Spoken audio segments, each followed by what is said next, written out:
Além da Vida, um encontro semanal com a doutrina dos espíritos, codificada pelo ilustre pensador francês Allan Kardec. Um momento de meditação, um momento de reflexão, um momento de luz. Além da Vida, uma mensagem de esperança para um novo amanhecer. Todos os domingos, às 8h30 da manhã, aqui, na Rádio Londrina.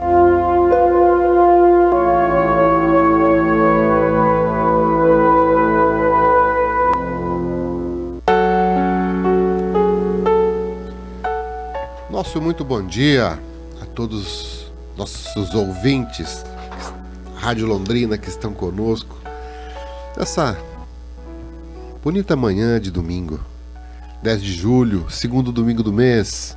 Eu e meu companheiro José Miguel estamos aqui para, juntos, com a espiritualidade que nos assiste, realizarmos mais um programa Além da Vida. Obrigado pela companhia de todos, forte abraço. E começamos o nosso programa preparando a sua ambientação, ouvindo a mensagem preparada pela Federação Espírita do Paraná através do seu programa Momento Espírita, que hoje nos traz a mensagem Descobrindo Deus. Vamos ouvi-la e já retornaremos.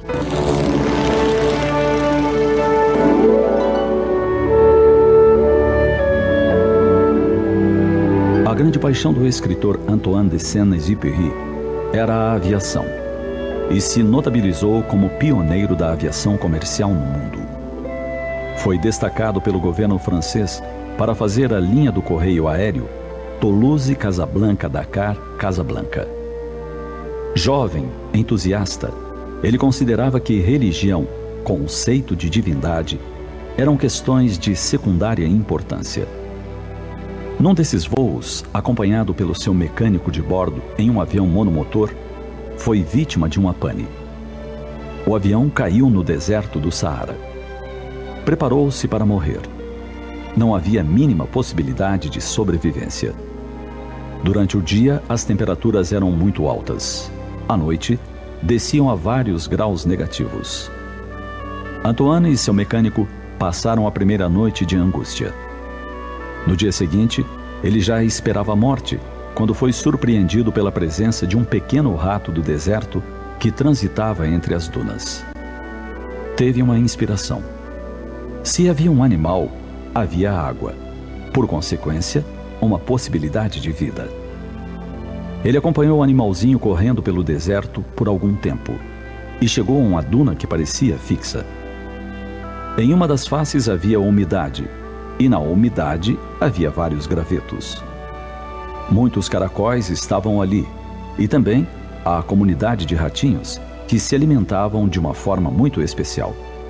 Eles comiam os caracóis velhos e poupavam os novos. Exupéry passou o dia a observar aquilo. De repente deu um grito. Era possível haver Deus.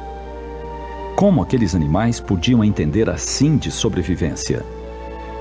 Se eles devorassem os caracóis mais novos, naturalmente se extinguiria a colônia, que era a fonte de vida, e todos morreriam. Tomado de grande alegria, saiu a correr. À distância, viu o mecânico que lhe acenava com uma camisa. Ele gritava que o avião estava funcionando. Em determinado momento, explicou depois, ele movera a hélice e o motor funcionara. Parecia um milagre. Exupéry alcançou o avião e chegou a Dakar, são e salvo.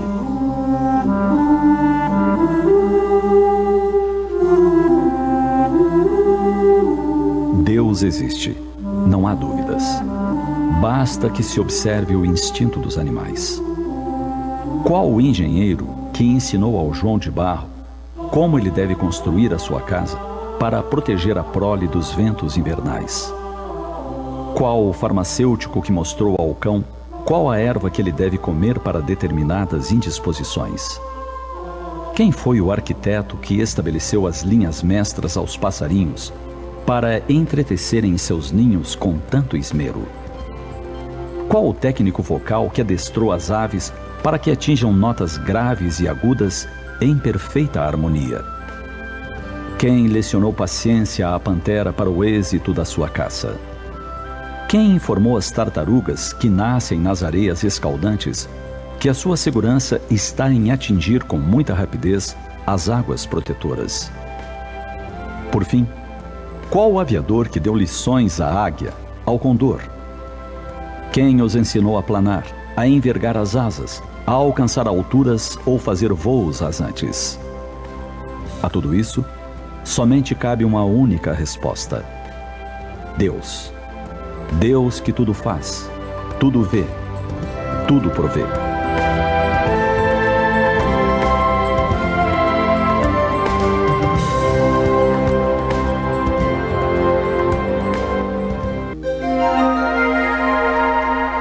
Os textos do Momento Espírita estão à sua disposição na internet. É só acessar momento.com.br.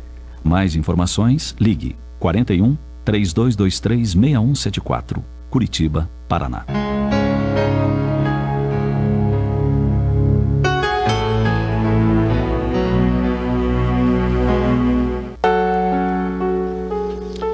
Muito bem, queridos amigos, estamos de volta. E vamos, evidentemente, refletir sobre a mensagem que nós ouvimos, né? Só para lembrar aos nossos ouvintes, a pessoa a que essa mensagem se refere, Antoine de Saint-Exupéry, é o autor de um livro que todas as pessoas conhecem, a maioria das pessoas conhece, chamado O Pequeno Príncipe. Ele é o autor desse livro diziam que era de literatura infanto-juvenil, mas ele serve para todas as pessoas em qualquer idade e em qualquer parte do mundo. Sabe-se que ele morreu muito jovem, né? E realmente foi um aviador ali entre a Primeira e a Segunda Guerra Mundial. E deixou belíssimas mensagens naquele livro, O Pequeno Príncipe. Mas, né, Miguel, nós vamos falar dessa mensagem que nós ouvimos aí, descobrindo Deus, né? Verdade. Bom dia, Cacá. Bom dia, Paulo, amigo ouvinte, que sempre conosco compartilha desses momentos muito importantes do domingo de manhã, estudando o Espiritismo, estudando essas mensagens fantásticas que a Federação Espírita do Paraná nos prepara, né? Esse livro, ele, como tantos outros clássicos, best-sellers, né, que o tempo não destrói, ele traz uma mensagem, uma não várias, né, que eu gosto muito, que é: tu te tornas responsável por aquilo que cativas. Quem não lê o livro, leia, né? Vai mostrar ali que a responsabilidade que nós temos perante a vida, tudo aquilo em nosso entorno, né? E uma parte que a mensagem coloca do momento espírita, né? Do descobrindo Deus, né? E ele faz aquela analogia com a sobrevivência dos ratos no deserto, né? A gente pode trazer isso, né, Paulo, para agronomia, né? Quando as pessoas plantavam o milho, né? E separavam as melhores sementes para plantar novamente e comiam as demais, né? Então esse é o certo, né? O bom senso, a inteligência. E ele destaca ali no texto, né? Uma forma de descobrir Deus é confiar no instinto, né, que todos nós temos como espíritos imortais, que é a nossa inteligência rudimentar, que nunca falha. Muitas vezes nós não ouvimos os nossos instintos e confiamos na nossa inteligência, que vai se desenvolver na medida que o nosso senso moral também cresce, né? Mas ele pode falhar. Por quê? Porque nós somos espíritos imperfeitos ainda, onde as paixões muitas vezes nos dominam e nós fazemos escolhas equivocadas, não renunciamos a determinadas coisas da matéria, né? Por isso que o instinto que Deus colocou em todos nós, em todos os seres, é a sua essência, naquilo que nós teremos que fazer, nós temos que fazer, né, Paulo? E nada mais natural da gente começar a prestar atenção no instinto, né, Paulo? O instinto nada mais é de que algo que a gente faz repetidamente e é incorporado, né? A gente às vezes vê o instinto como, assim, até de uma forma pejorativa, né? Isso instintivo não é racional. Não. Aquilo que a gente faz muitas e muitas e muitas vezes e se torna, digamos, algo que faça parte de nós, isso passa a se chamar instinto. Que bom se, por exemplo, nós praticássemos o amor instintivamente, né? Vocês já imaginaram como seria bom se nós fizéssemos o bem instintivamente, e tantas outras coisas boas.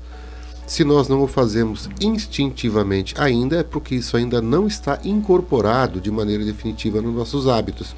Então, se nós olharmos por esse lado, o que aconteceu para os ratinhos chegarem àquela forma? Durante milhares e milhares e milhões de anos, eles foram se adaptando e sobreviviam os que faziam aquela escolha.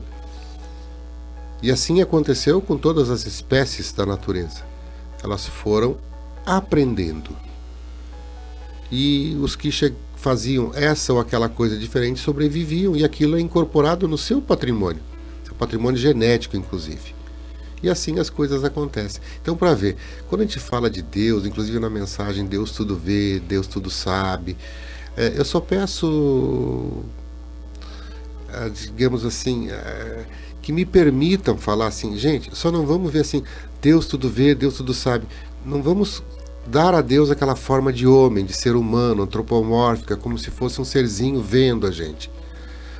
Nós queremos só enfatizar que quando a gente fala Deus tudo vê, não é com os olhos como a gente tem. Que Deus tudo sabe, que não é como a inteligência que a gente tem. É algo muito superior e muito sublime. Que envolve todas as criaturas, todas as formas de vida, aquelas que a gente conhece, inclusive aquelas que a gente desconhece. No nosso orbe e nos infinitos orbes que estão espalhados pelo universo.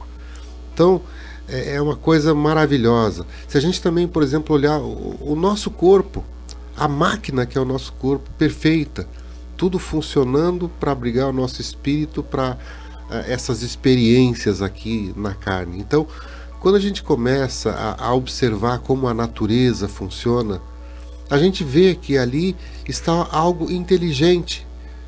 E como os espíritos responderam ao Sr. Allan Kardec na primeira questão do Livro dos Espíritos. O que é Deus? Deus é a causa primária, a inteligência suprema. Causa primária de todas as coisas. É isso. Então, Deus está ali no ratinho, aprendendo a fazer as coisas. Está no nosso corpo que é perfeito. Está na semente da árvore, da planta. Em todas as coisas que a gente vê, que toca, que sente, né? Aí está Deus. E quando a gente consegue perceber Deus em tudo, inclusive, eu faço aqui, no nosso semelhante. Quando a gente vê que dentro do nosso semelhante tem a partícula divina, que o nosso semelhante é criatura de Deus tanto quanto eu. Quando a gente conseguir ver Deus em tudo, como o mundo ficará bonito, como o mundo ficará maravilhoso, né? Porque se eu agredir o meu irmão, se eu agredir meu semelhante, é como se eu estivesse agredindo ao próprio Deus. Para ver como nós estamos longe, né? Ainda o amor não se tornou instintivo em nós. Mas enfim, é como eu sempre digo, Miguel, essas mensagens que são colocadas para a gente aqui através do programa Momento Espírita, elas nos ensejam possibilidade de fazer comentários um programa inteiro, né? Mas não é nosso objetivo e nós não temos tempo para isso, né, Miguel? Só complementando um pouquinho, Paulo, esse tema é fantástico, né? Instinto e inteligência, e não é por acaso que Allan Kardec vai colocar ali na primeira parte do Livro dos Espíritos, quando fala das causas primárias, e você citou muito bem, ele começa estudando o Livro dos Espíritos, estudando Deus, né? E ali nós vamos ter 4 partes, nessa primeira parte, pessoal, 4 capítulos, né? Que vai falar dos elementos gerais, espírito e matéria, né? E Deus acima de tudo. Vai falar da criação, e no último capítulo, quando ele fala do princípio vital, ele vai ter lá um subtema que é inteligência e instinto. Então Deus, na sua sabedoria infinita, como o Paulo destacou, né? Nos cria espíritos simples e ignorantes, mas já com instinto, que é uma inteligência rudimentar. E essa inteligência, ela irá se desenvolver na medida que o espírito vai trabalhando, vai conquistando, né, Paulo? Olha como é linda a criação, né? E a gente poder entender um pouco das origens, né? O que é difícil para nós, né, Paulo? É isso, Miguel, mas para ver, você puxou mais uma cordinha e se nós formos comentar aí a gente realmente não para. Então, queridos ouvintes, queridos amigos, né? Vamos refletir sobre isso. E fica a dica, quem não leu, procure na biblioteca, tem na internet, você encontra em qualquer lugar O Pequeno Príncipe de Antoine de Saint-Exupéry. Vale a pena ler. Até para quem já leu, né? Eu acho que ler de novo, normalmente as pessoas leem isso na adolescência, né? Quando é mais jovem. Ler quando adulto também vale a pena. Recomendo a vocês, vale a pena ler esse livrinho. É uma coisa que marca muito a gente. Mas vamos voltar para o Livro dos Espíritos, o nosso livrinho de cabeceira, o livro que deu origem, né? Deu origem não, é que ele marca, né, o início da codificação, né, da doutrina espírita. E nós estamos estudando a parte 2ª, capítulo 1º, que fala dos espíritos. E nós estamos falando da progressão dos espíritos, desde programas anteriores, né? Como é que os espíritos, eles evoluem, como eles crescem, né?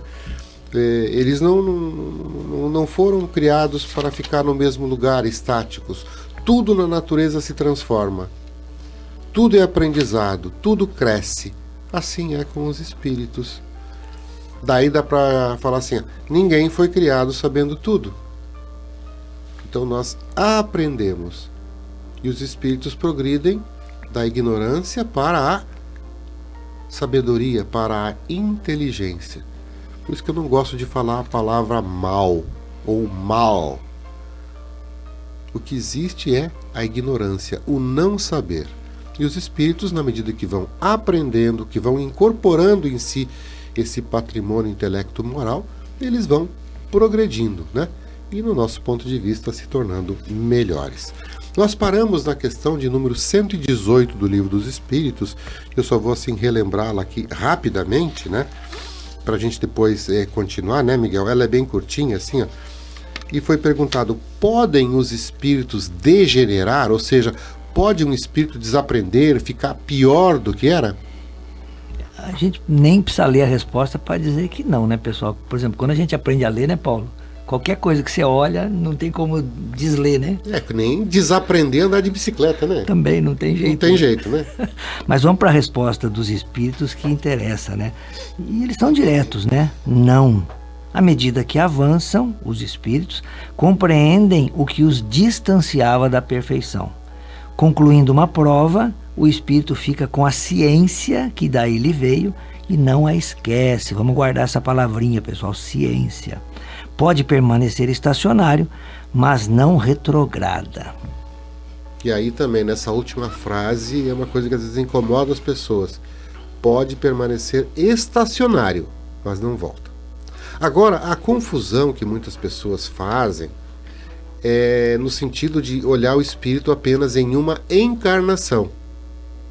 Gente, essa resposta, ela cabe no conceito de múltiplas existências, na pluralidade das existências, que é um dos pilares do espiritismo. Senão, não faz sentido. Então, olhando por esse aspecto, mesmo que você veja um espírito muito ignorante, muito afastado do bem, muito afastado da inteligência, isso não quer dizer que ele retroagiu de alguma coisa. Ele está aprendendo ainda. Por isso que o nosso mundo é diverso. Existem espíritos que sabem muito e existem espíritos que sabem pouco. Alguns voltados ao bem e há outros a fazer coisas que não são boas. Porque cada um está no seu estágio de evolução. O fato de um espírito não estar muitas vezes de desacordo com aquilo que a gente pensa, não quer dizer que ele retroagiu, não quer dizer que ele é menor do que a gente imagina. Simplesmente, ele está num determinado estágio de evolução. Pode acontecer de, numa determinada encarnação, o espírito evoluir pouco? Acredito que sim. Estacionário significa, assim, marcar passo no mesmo lugar. Eu digo assim que na prática isso é pouco provável, porque em qualquer encarnação, por mais curta que ela seja, algum aprendizado há. Então sempre haverá uma incorporação de algum valor no patrimônio intelecto-moral daquele espírito, e isso faz com que ele progrida. Então retroagir, ou seja, desaprender, nunca. A resposta é não. Eu diria, permanecer no mesmo lugar? Não, a resposta não é não. Então o espírito, ele pode ficar, mas acredito eu que é muito pouco. Em qualquer situação, alguma coisinha ele aprende. Aí vem a diferença. Uns aprendem pouco, outros aprendem muito, né, Miguel? Exatamente, Paulo, é bem assim mesmo. Os espíritos aqui destacam, né? Eles falam concluindo uma prova. Pessoal, tudo é prova. À medida, na hora que o espírito decide reencarnar, porque também isso nós observamos muitas obras, né, Paulo? Tem espíritos que ficam muito tempo no plano espiritual não querendo vir reencarnar, passar pelas provas da matéria. E os débitos do passado são provas também. Então, começa aí a decisão por reencarnar, já é uma prova. Então, já começa aí o nosso trabalho, né? É só para ajudar, Miguel. O fazer nada é fazer alguma coisa, né? Sim, nada. É uma escolha, né? Do espírito, né? E Deus, na sua misericórdia infinita, na sua bondade, ele respeita o livre-arbítrio do espírito no plano espiritual e no plano material também, né? Então, reencarnou, começam as provas, né? Na ciência da matéria, né? Que nós temos que trabalhar aqui no corpo físico, as ciências aqui. O Paulo, a gente comentava ali com o Cacá ali fora sobre a ciência da terra física, né? Tão importante para nós hoje em dia, por qualidade de vida, né? Mas também a ciência do espírito. Então ele tem que trabalhar essas duas ciências. Muitas vezes nós nos preocupamos mais com a ciência da terra, esquecemos da ciência do espírito, que está muito ligado à parte moral, né? É o Evangelho de Jesus na sua essência.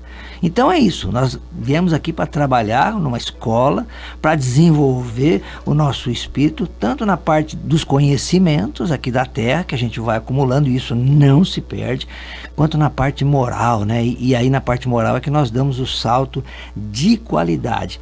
Pode permanecer estacionário? Claro, o Paulo comentou. Imagina que o espírito que vem com uma programação reencarnatória e resolve não fazer, não cumprir, né?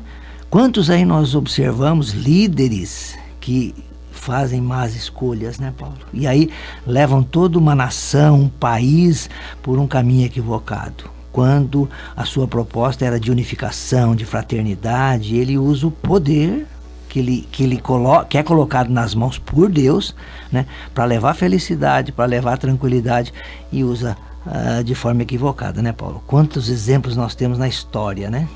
Isso não quer dizer que ele retroagiu, pelo contrário.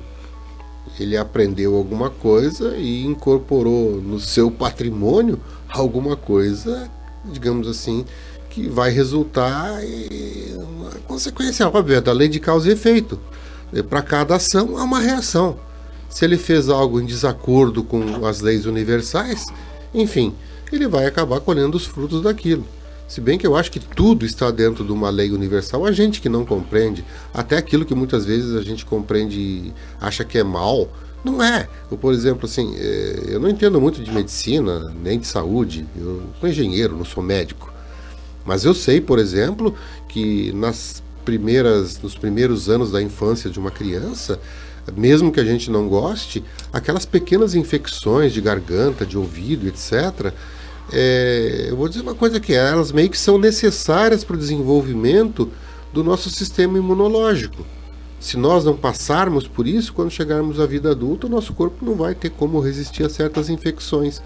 Então, assim, mesmo as situações mais difíceis da nossa vida, por pior que elas possam parecer, por piores que possam parecer, elas fazem parte, né, do nosso processo de evolução. E se elas acontecem, estão aí acontecendo, é que elas fazem parte de um plano maior. Então está dentro daquilo, das perspectivas da criação.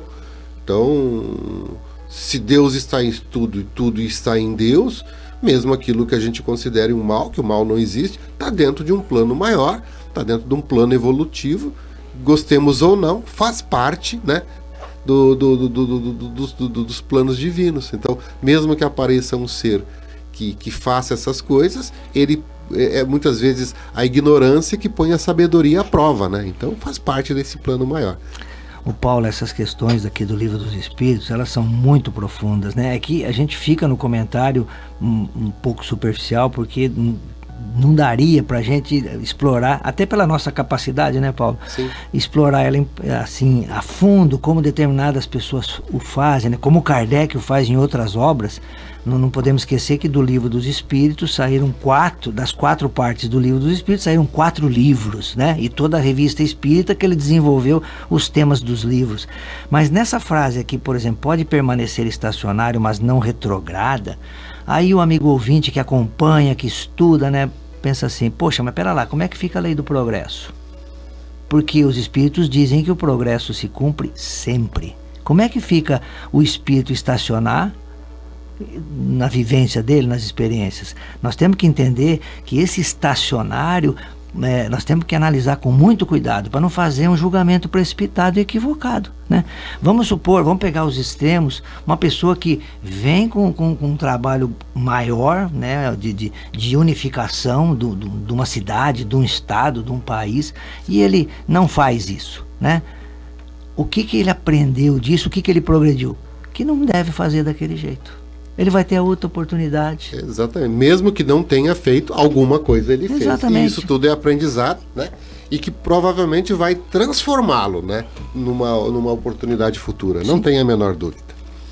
Então, o progresso não para, minha gente. Podemos espernear, fazer o que quiser, mas o progresso vem e a gente vai aprender. Nós vamos sair de onde nós estamos por bem ou por mal. Desculpe o trocadilho.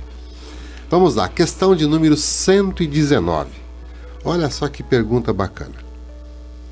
Não podia Deus isentar os espíritos das provas que lhes cumpre sofrer para chegarem à primeira ordem? Ou seja, para ficarem lá perfeitos, iluminados? Como Jesus, né? Da primeira Exatamente. ordem é espírito puro, né? Que nós vimos na escala espírita, né, Paulo? E olha a resposta pessoal dos espíritos. Se Deus os houvesse criado perfeitos, nenhum mérito teriam para gozar dos benefícios dessa perfeição. Onde estaria o merecimento sem a luta? Demais, a desigualdade entre eles existente é necessária às suas personalidades.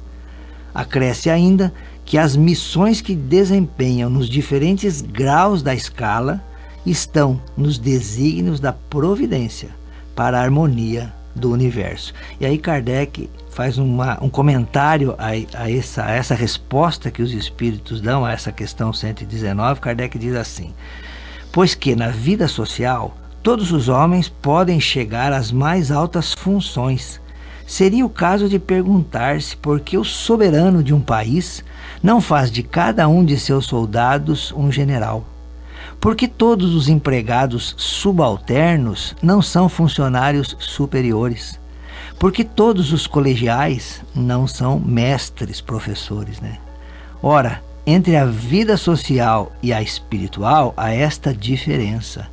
Enquanto que a primeira, a vida social, é limitada e nem sempre permite que o homem suba todos os seus degraus, a segunda é indefinida e a todos oferece a possibilidade de se elevarem ao grau supremo. Aí nós poderíamos terminar o programa só nessa questão e daria margem para mais conversa. Veja bem, pessoal, todo mundo queria ser bom. Mas veja bem, a bondade não é um dom. Esse que é o detalhe.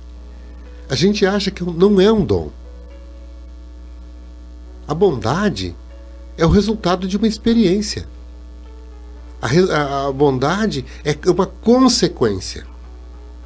Então ninguém foi criado bom. Nós somos criados o quê? Simples. E ignorantes não no sentido pejorativo. Ignorar é não saber. Então nós aprendemos. Aprendemos e aprendemos infinitamente. O lugar que nós estamos agora, neste momento, nessa cidade, nesse país, nesse orbe, é resultado do que nós construímos até agora.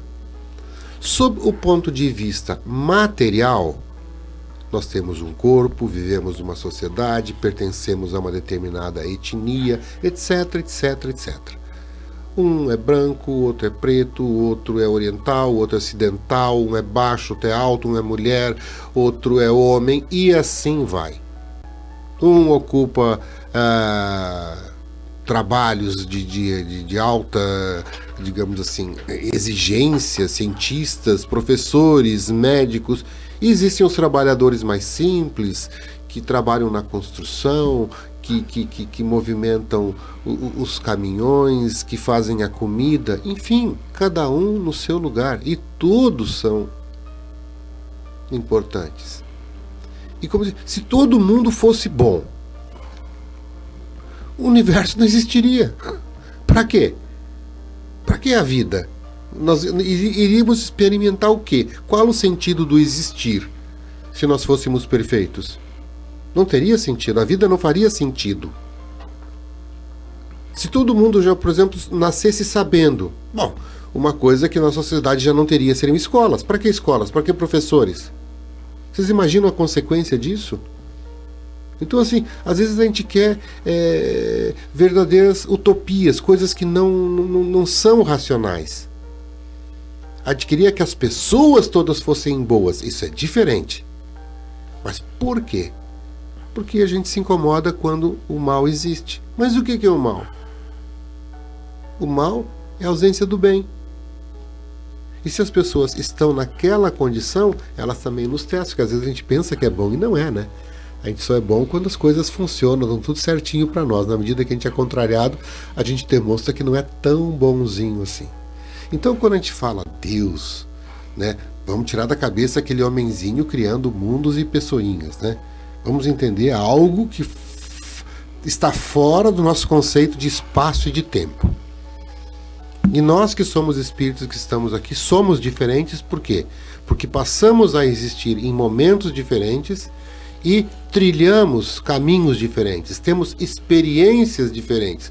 Por isso que nós somos como somos. E todos nós estamos caminhando para nos tornarmos melhores, de um jeito ou de outro. E cada um exercendo neste mundo uma determinada função.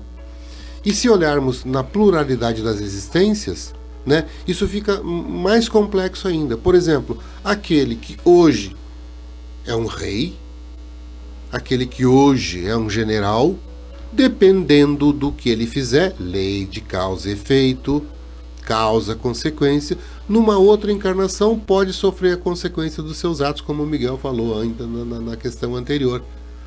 E de repente aquele que foi general pode vir um soldado. Não por castigo. Isso não é castigo, isso é aprendizado. Então, nesse sentido, nada é permanente. Tudo transita. Então, não tem como a gente achar que Deus poderia criar todos os seres iguais. Porque se ele tivesse feito isso e todos bons, a própria vida perderia o sentido. A experimentação perderia o sentido. E não teria razão de nós estarmos aqui. Eu vejo dessa maneira. Não, Paulo, é assim mesmo. Por isso que tem a frase ali no texto, né? Onde estaria o merecimento sem a luta? Por isso que, criando todos simples e ignorantes, dá a mesma condição, mesmo ponto de partida para todos nós. Então, se hoje nós estamos em diferentes níveis de conhecimento e de moralidade, é por conquista, é por oportunidades que foram sendo construídas nas várias existências, né, Paulo? O Espiritismo, como tantas outras doutrinas espiritualistas, é reencarnacionista, porque nós acreditamos que numa experiência na carne somente não é possível, né, nós dominarmos a ciência e a moral, né, a gente sabe disso, né, por isso as várias oportunidades que Deus nos coloca. Mas é isso, onde o merecimento sem luta, né? Vamos dar um exemplo aqui da Terra para ficar mais fácil, né? Olhamos as famílias, de repente o filho ou o neto herda uma herança lá do avô, né? Herdou uma fortuna, né? Ele mesmo não contribuiu para aquele recurso. O avô sim, o avô construiu através do trabalho, né? Do esforço, então ele sabe o valor daquilo. Se ele não souber trabalhar aquela herança, o que acontece? Desaparece. Agora, se ele souber trabalhar essa herança, ele vai multiplicá-la e vai ajudar muitas formas. Então, a gente tem que usar dessas metáforas, desses exemplos, né? Por exemplo, vamos dar um exemplo de uma fábrica, né? E quando a gente faz uma analogia com Deus, é o nosso universo, né? Quem que é o dono da fábrica? É Deus. Deus é o nosso Pai, ele é o criador do universo, né? Então, ele está acima de tudo. Quem que são os operários dessa fábrica? Peguemos uma fábrica simples aqui que a gente conheça, 10, 20 funcionários. Tem o dono da empresa e tem os outros funcionários nas mais diferentes funções, desde o zelador, que limpa o chão, aquele que trabalha no torno, aquele que trabalha na outra máquina, aquele que faz a comercialização. Vários níveis. Para quê? Para que haja harmonia e a empresa funcione. Então essa é a sistemática também no lado moral, no lado espiritual, onde o merecimento sem luta. E essa luta, pessoal, são as conquistas morais que o espírito faz quando encarnado, usando da ciência da matéria para sobreviver, para se desenvolver, né? Dando ao corpo as condições para que possa ser longevo necessário para que ele não interrompa a sua encarnação nos vícios, né? Nas más escolhas, e cuidando também da parte moral, que é o mais importante. A gente sempre destaca isso, Paulo, porque foi essa a proposta do Cristo quando ele encarnou. Ele veio cumprir as leis existentes, mas veio mostrar também que a lei de Deus está acima de tudo. Então ele resume tanto a lei civil quanto a lei divina de Moisés numa frase única de amar a Deus, a lei do amor acima de tudo, amar ao próximo como a si mesmo. E aí estaria todos os profetas, toda a lei civil. Mas nós ainda, né, tateando, espíritos imperfeitos, falhando, né, misturando o que é da vida da matéria com a vida do espírito, priorizando a vida da matéria em detrimento da vida espiritual, nós falhamos e nos equivocamos, né? Mas é isso, ó. E o objetivo nosso é chegar na primeira ordem. Como Jesus chegou, Jesus não foi um privilegiado que Deus o criou já como espírito puro, não. Jesus foi conquistando virtudes, qualidades para chegar nessa condição e passar a criar mundos, né? Governar galáxias, né? Como espírito puro. E foi, acho que por isso, né? Usando esse conceito que o Miguel explanou tão bem, é por isso que Jesus, num dado momento, ele disse: vós sois deuses e podereis fazer tanto quanto eu. Então a gente fica assim, puxa vida, mas como? Como que a gente vai poder fazer? Claro que não é num dado momento, claro que não é com uma única experiência, numa única existência. Mas ou Jesus estava falando a verdade, estava sendo sincero conosco, ou não tem uma terceira alternativa. O que ele disse? Vós sois deuses. Ele disse assim, vocês são como eu. Iguaizinhos, feitos, têm a mesma essência, da mesma carne, são iguais a mim. E ele se colocou junto da gente quando ele disse isso. Vós sois deuses, vocês são iguaizinhos a mim. E podereis fazer, colocou no futuro, podereis fazer tanto quanto eu. Ou seja, nos deu a possibilidade de nos aperfeiçoarmos para chegarmos aonde que ele chegou. E como que a gente vai fazer isso? Eu disse, mas peraí, mas numa vida não dá, eu não vou ter tempo. Daí ele disse assim, calma, eu vou mandar alguém lá na frente para explicar tudo que eu não pude explicar para vocês e completar aquilo que eu não pude ter falado. Aí veio o Espiritismo e hoje nos diz isso, que nós somos feitos todos da mesma essência, que somos espíritos, que fomos criados todos iguais, simples, ignorantes, que estamos em momentos diferentes porque estamos evoluindo, e isso agora a gente começa a compreender o que Jesus quis falar. Puxa vida, então eu posso? Posso, desde que eu faça a coisa certa, desde que eu aprenda. E esse certo é muito relativo, né? Porque nós vamos ver agora na pergunta seguinte, que isso tudo é muito relativo. Nós temos que agir, nós temos que fazer, nós temos que aprender. E a gente, enquanto vive, enquanto aproveita a nossa existência, nós estamos dia a dia incorporando conhecimento ao nosso patrimônio intelecto-moral. Isso faz com que a gente evolua. Ô Paulo, e Deus é tão bom que Ele coloca ao nosso lado, à nossa disposição, ao nosso serviço, um espírito de ordem superior, que já desenvolveu a humildade, e ele sabe mais que a gente, só pensa no bem, e ele está ao nosso lado para nos orientar, para nos inspirar, não para fazer o trabalho pela gente, né? Sim, com certeza. E agora, minha gente, tem uma pergunta que eu acho que ela, para quem me ouve há muito tempo, que está no programa, que sabe mais ou menos como é que eu penso, vocês vão entender por que eu penso de tal maneira, e agora eu vou poder explicar um pouquinho melhor. E na questão de número 120, o Sr. Allan Kardec pergunta assim, ó, todos os espíritos passam pela fieira do mal para chegar ao bem? A resposta é muito curta, pessoal, é uma frase só. Pela fieira do mal, não. Pela fieira da ignorância. Tá aí porque que eu digo que o mal não existe. Nunca existiu. Se o mal existisse, ele teria que ser criado. E Deus jamais criaria o mal. Sim, nós fomos criados simples e ignorantes, ou seja, nós não sabíamos. E muitas vezes, por não saber, fazemos coisas em desacordo com as leis harmônicas do universo. Muito menos por maldade, muito mais por ignorância. Então as pessoas que estão desviadas do caminho e que nós chamamos de más, agora a gente pode chamar assim, não, eles são ignorantes. Vamos agir como bons espíritas e não criticar tanto. Ter mais pena do que raiva. Ah, mas aquele cara está fazendo uma coisa errada. Calma. Ele um dia vai fazer a coisa certa. Mas tem que matar, tem que destruir, tem que... Calma. Ele vai ter a chance dele.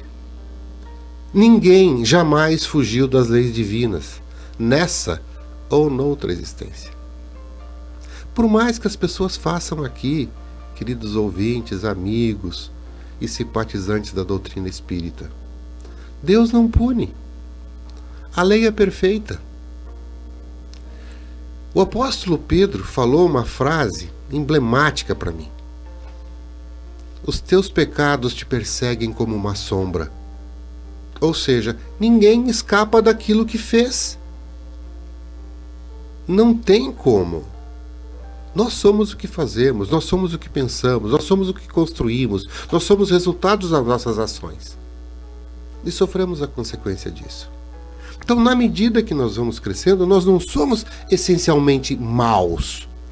Nós somos ignorantes. Você não pode culpar uma criança simplesinha que está aprendendo por fazer certas coisas. Você pode, se for o caso, inculpar um adulto porque sabe o que está fazendo, uma criança não. Então, se nós olharmos sob esse aspecto, é assim que funciona. E vejam a frasezinha que Jesus deixou, eu acredito que foi a última dele enquanto encarnado. Não tenho certeza, não posso afirmar, mas pelos registros dos evangelhos, ele disse: Pai, perdoa, eles não sabem o que fazem.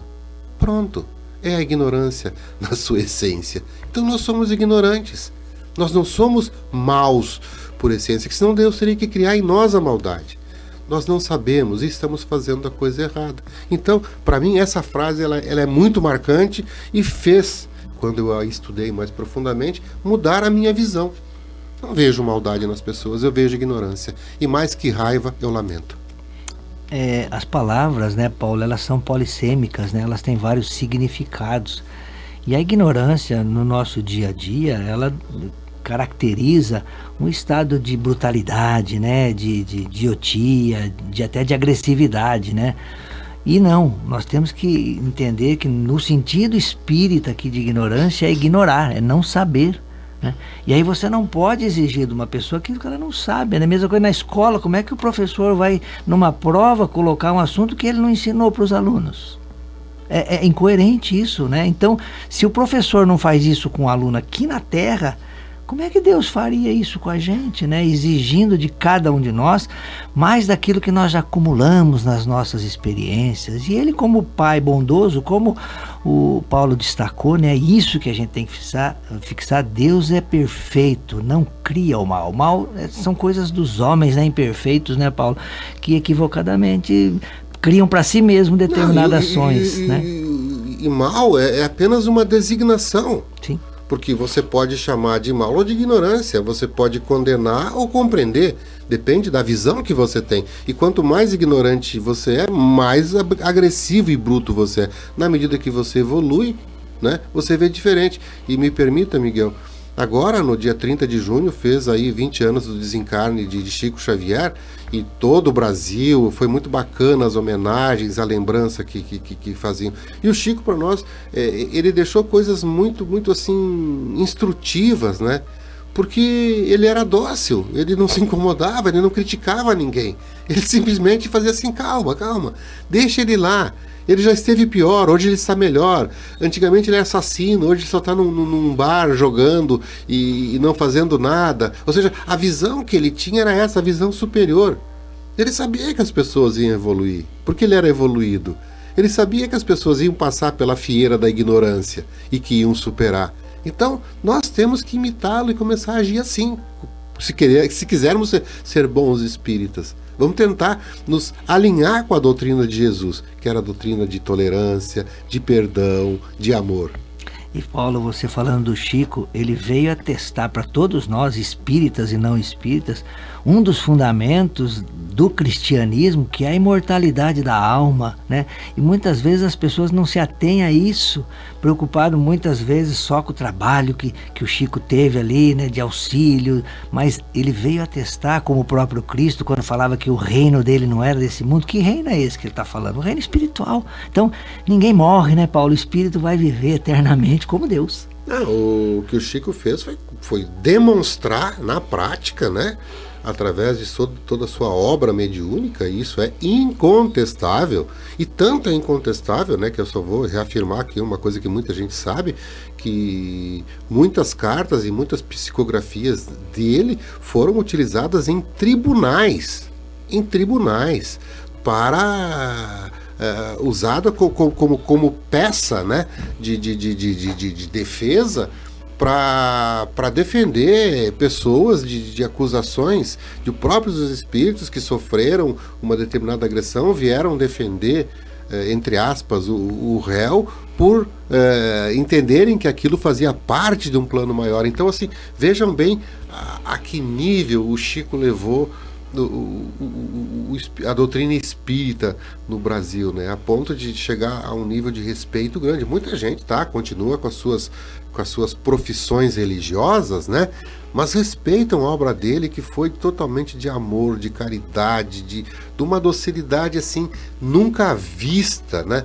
E da boca do Chico não saía uma palavra de maledicência, não saía uma palavra de condenação, demonstrando a elevação do seu espírito, que tinha compreensão disso que nós estamos falando, né? Tinha compreensão disso aí. Ou seja, calma, ele está num estágio de ignorância, mas vai passar por um estágio de sabedoria. É isso aí, Chico é muito grande, foi muito grande. E olha, o Espiritismo tem, né, Paulo, a principal característica dele de consolo, em todos os campos que a gente imaginar. E a primeira obra do Chico, eu gosto de citar muito, Parnaso de Além Túmulo, vem mostrar a imortalidade da alma através de vários poetas, de vários estilos, que já foi estudado na academia por vários literatos, comprovando realmente que eram aqueles... Olavo Bilac, Castro Alves, Casimiro de Abreu e tantos outros, né? Pois é. Mas então, pessoal, olha, 9h18, está chegando no final do nosso programa, muito bacana, com certeza hoje o assunto foi muito interessante. Então, aqui nós vamos nos despedindo mais uma vez, né, rogando que as bênçãos do mais alto se derramem sobre todos nós, sobre todos os ouvintes, sobre todos que estão sintonizados aí pelas ondas da Rádio Londrina. Daqui a pouquinho nós vamos ouvir a mensagem preparada pelo saudoso Dr. José Antônio Vieira de Paula, que hoje nos traz a mensagem desencarnando em acidente de carro. Isso vai ser muito esclarecedor. Por favor, continuem conosco aí, ouçam. E nós vamos nos despedindo aqui e retornaremos aí no segundo domingo do mês de agosto. Um grande abraço a todos, que Deus abençoe. A nossa gratidão a você, amigo ouvinte, que conosco estuda todos os domingos aqui, que tenha um ótimo domingo e uma semana de muita luz.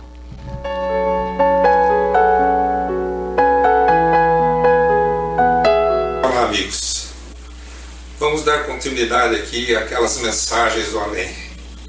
Mensagens que, através de Chico Xavier, filhos confortam pais, pais confortam filhos, esposa conforta marido, marido conforta esposa. Enfim, a vida do lado de lá grita para aqueles que estão do lado de cá que tudo continua, que para Deus tudo é vida.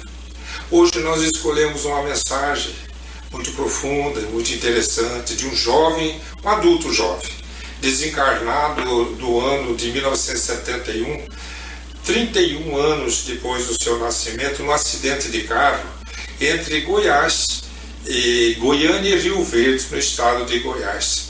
Fernando Antônio Leão. E ele vem trazer a seguinte mensagem para sua mãezinha, que aliás vem passando um testemunho muito difícil, porque ela havia perdido o marido há 1 ano e meio atrás e só tinha os dois. E agora ela perde o filho. Então ela entra num estado de angústia muito compreensível. E ele vem, através de Chico, trazer uma mensagem bastante confortadora. E nós vamos lê-las para você. Querida mãe, minha querida mãezinha, peço a Deus, nos envolva em sua mente, em sua bênção. Não sei ainda, mas tudo aconteceu de repente. Sou trazido à sua presença para tranquilizá-la. Escrevo com auxílio. É muito pouco tempo de que venho dispondo para ver tudo com clareza, mas a senhora está sofrendo demais e suas aflições me alcançam na casa de recuperação onde eu estou. Vejo-a quase todas as noites a chamar-me, querendo morrer.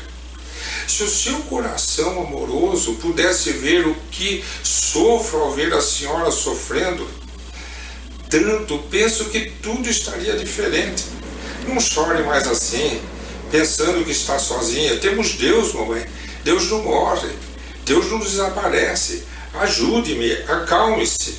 Não tenho receio da solidão. Fortalecidos na fé, estaremos mais juntos. Não peça com tanta dor pela minha presença. Não julgue que a sua tarefa terminou. Lembre-se, mãezinha, quando meu pai veio para a vida em que eu estou, ele desencarnou 1 ano e meio antes. Conversávamos sobre nossos ideais de fazer o bem ao próximo. Eu sei que a senhora somente viveu para nós dois, meu pai e eu, e afinal está sem nós. Mas isso é só no plano físico, mãe. Temos uma grande família para zelar os mais necessitados. Que nós, para quem espero, venhamos a trabalhar juntos, unidos. Não tome refeições fora de casa, mamãe. Não tenha medo do nosso ninho doméstico. Não sinta a nossa casa vazia. Pense, mamãe. Pense naqueles que não possuem senão a provação e a necessidade, para quem um pão, às vezes, é um tesouro completo. Viva querendo viver para atender ao que as leis do Senhor esperam de nós. Auxilie seu filho a recuperar-se. Choremos, porque as lágrimas são orações sem palavras, mas tão somente aquelas que não guardam a labareda da revolta. Sei que a senhora em nossa fé nunca foi revoltada.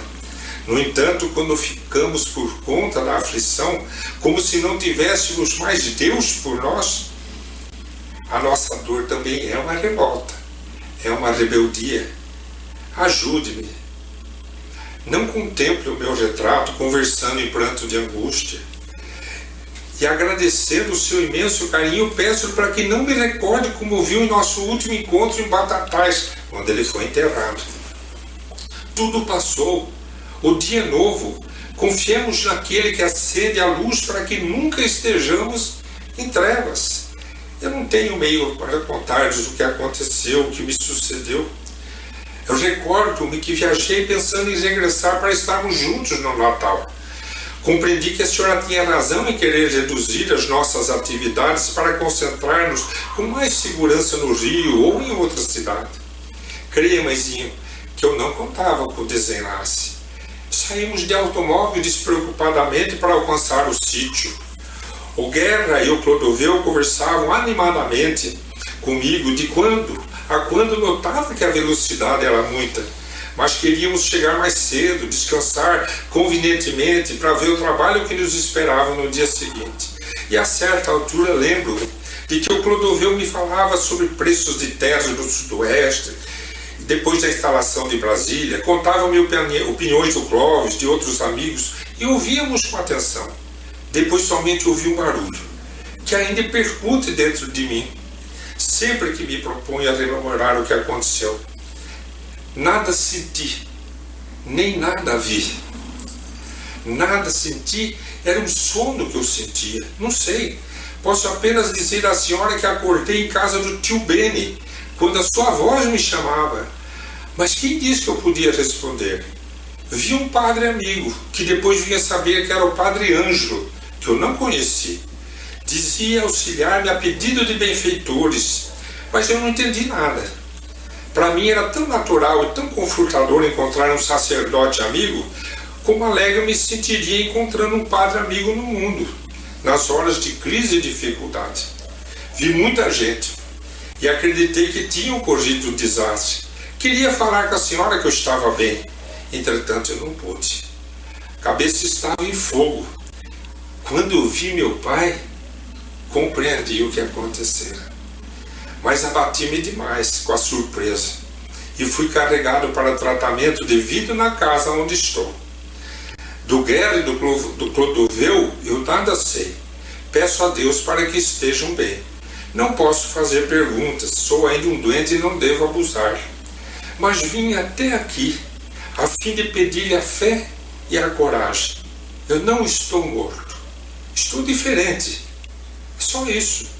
Se a senhora me ajudar, ficarei melhor mais depressa.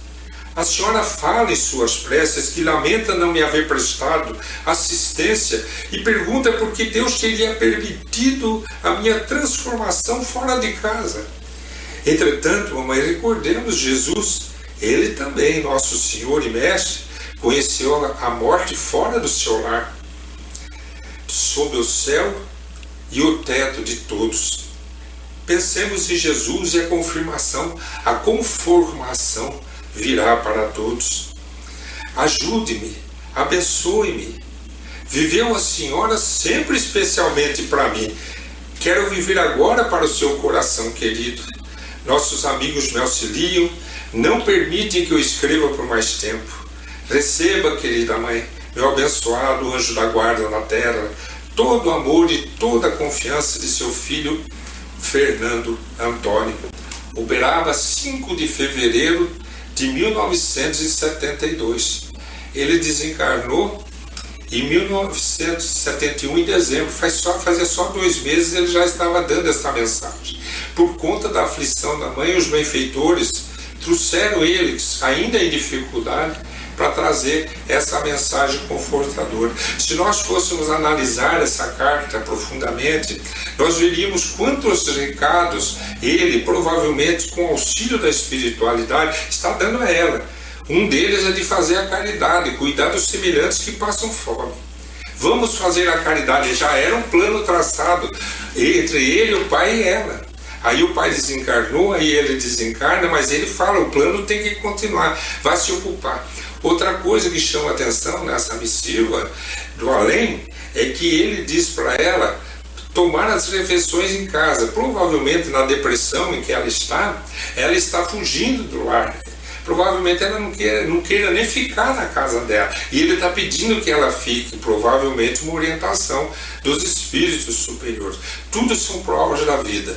Ela não estaria passando isso naquela época, gente, isso foi em 1970, então faz 50 anos isso, é uma carta antiga que está registrada no livro Entre Duas Vidas, de Elias Barbosa, Espíritos Diversos Transmitindo Mensagem, psicografadas por Chico Xavier e editado pela editora Boa Nova.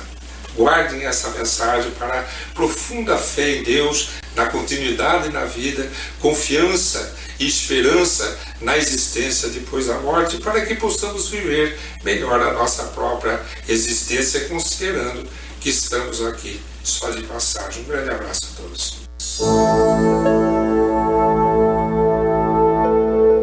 Além da vida, um encontro semanal com a doutrina dos espíritos, codificada pelo ilustre pensador francês Allan Kardec. Um momento de meditação, um momento de reflexão, um momento de luz. Além da vida, uma mensagem de esperança para um novo amanhecer.